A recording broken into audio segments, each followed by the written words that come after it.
You need both, right? You need profitability and you need revenue. If you have a lot of revenue with very little profitability, it's not good for the now, and it's certainly not good for later when you decide it's time to try to sell your business. If you have a lot of profitability, as in you've got a high level of net profit, but on very little top line revenue, there isn't much money at the end of the day, right? So you need both. And that's why I've got 3 different ways that I help clients. One is the Restoration Sales Academy. You guessed it, all about outside sales in our industry to drive more leads, drive more revenue. And then the Restoration Profit Academy, all about getting more profitable with the revenue, with the jobs that we do have. And then the third way is if it doesn't make sense for an owner, for a business, for their team to be in one of those 2 programs, custom one-on-one coaching. Okay, so in this video, I want to talk about profitability. So many times I talk with folks that have very high top line revenue and very low profitability. And we need to do something about it, right? It shouldn't be that way. If you've got a great, strong top line, great profitability should absolutely follow. Sometimes when a business isn't profitable or isn't very profitable or as profitable as they should be, they just say, you know what, let's add more revenue. We'll just keep growing the top line. And if the basics aren't there, if they're not profitable, usually revenue doesn't help. Sometimes it does, but a lot of times it doesn't, because a lot of those basic disciplines don't exist.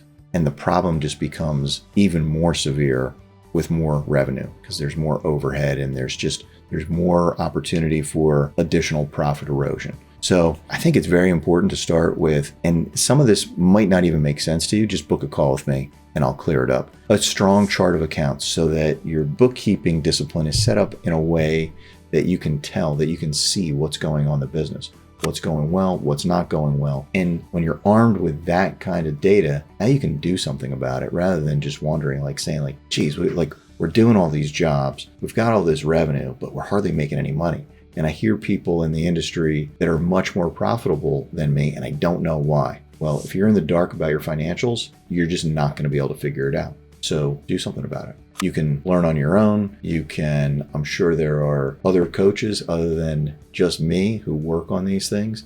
Book a call with me. If nothing else, you'll leave the call with a couple of action items to start making progress. One of the things that you need to be able to do is job cost. You need to be able to run job filtered profit and loss statements on every job so you can see how you're doing, right? It's kind of common sense, but some people, for some reason, actually a lot of people, think that there's this mystery around job costing. It's just not that tough.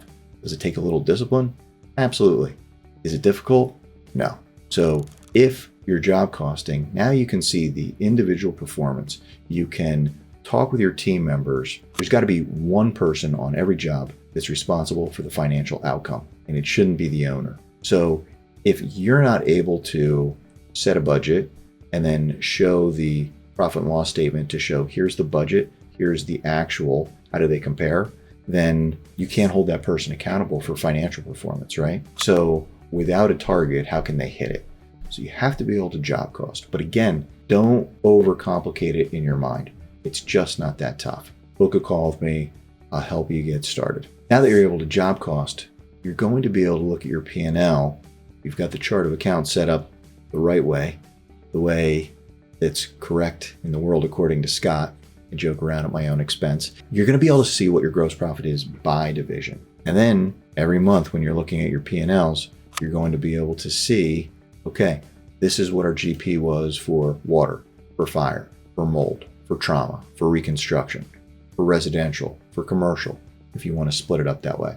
And you're going to be able to tell very quickly whether or not you hit the target for that division. Now we've got something to work with, right? Again, it's back to, if you don't have a target, how can you hit it? Simply by now having a target, you're going to get more profitable. I've never seen it happen where somebody implemented job costing and got really serious about it, that they didn't get more profitable. I don't even know if it's possible. I'm sure somebody has managed to get less profitable, but I've never seen it. And I've been doing this since 2009 as a coach and 2005 in the industry. And then if you take the leap of faith and you say, okay, I believe that this will help increase gross profit. Well, If you increase your gross profit, and if you're careful with your overhead, which is another thing that I work with clients on, then net profit is going to increase. You're going to have more income, or you're going to have more money to invest in your team, in hiring a higher level of team member, of providing better benefits. You're going to have a business that's worth more money when you decide it's time to sell and move on. So there's no negative effect of doing what I'm suggesting. The other thing is the huge, and this might be arguably, it could be just as big or maybe even bigger, is the peace of mind.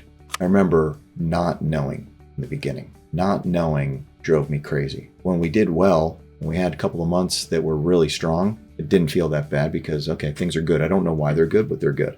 But when things weren't going well and I didn't know where to look to improve the conditions, it drove me crazy. All I did was worry. So that's the other, like if you want to improve your peace of mind, even in a bad month or a bad quarter, you're going to know exactly what's going on so you can put together an action plan to change things.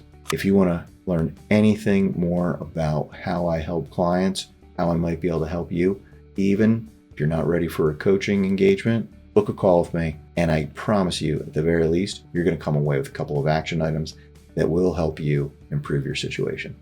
See you in the next video.